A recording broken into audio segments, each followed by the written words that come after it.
رات کے اندھیرے میں آسمان کی طرف چمکتے لاتعداد تاروں کو دیکھ کر ایک خیال تو ہم سب کے ذہن میں آتا ہے کہ کیا ہم اس یونیورس میں اکیلے ہیں؟ کیا ان لاکھوں کروڑوں ستاروں اور پلینٹس میں سے کوئی ایک بھی ایسا نہیں ہے جس میں ارتھ کی طرح زندگی پائی جاتی ہو؟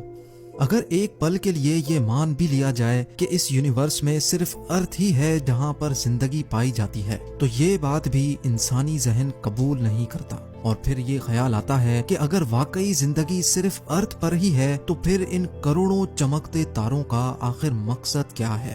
زیم ٹی وی کی ویڈیوز میں ایک بار پھر سے خوش آمدید۔ ناظرین، یہی وہ سوالات ہیں جن کے جواب جاننے کے لیے ہم انسان مسلسل جستجو کر رہے ہیں اور ابھی تک اربوں ڈالر بھی خرچ کر چکے ہیں۔ اسپیس میں موجود دوسرے پلینٹس کے اندر زندگی پائی جاتی ہے کہ نہیں؟ اگر پائی جاتی ہے تو آخر وہ ایلینز دکھتے کیسے ہیں اور کیسے اپنی زندگی گزارتے ہیں؟ یہ جاننے کے لیے ناسا نے سب سے پہلے چاند پر جانے کا فیصلہ کیا، کیونکہ چاند ہی وہ واحد سیارہ تھا جو ارتھ کے سب سے زیادہ قریب تھا۔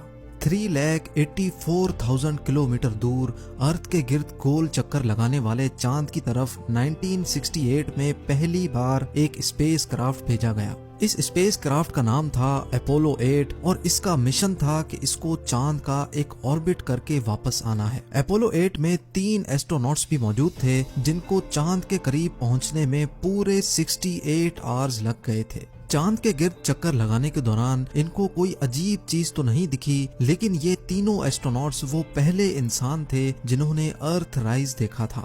یعنی جیسے ہم سن سیٹ اور سن رائز دیکھتے ہیں، ویسے ہی انہوں نے ارتھ رائز دیکھا تھا، اور اس حسین منظر کی فوٹو بھی پہلی بار ہی اپولو 8 سے لی گئی تھی۔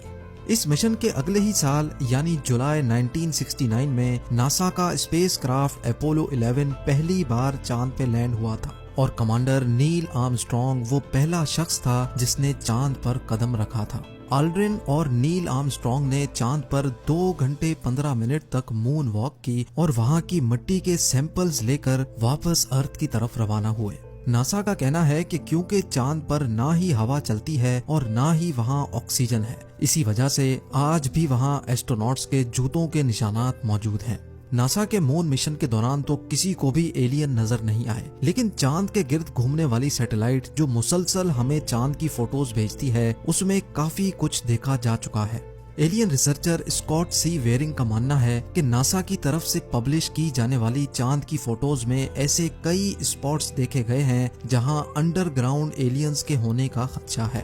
انہوں نے ناسا کی طرف سے پبلش کی جانے والی فوٹوز میں چاند پر ایک ایسے اسپاٹ کی نشاندہی کی جس میں ایک عجیب و غریب قسم کی بلڈنگ نظر آ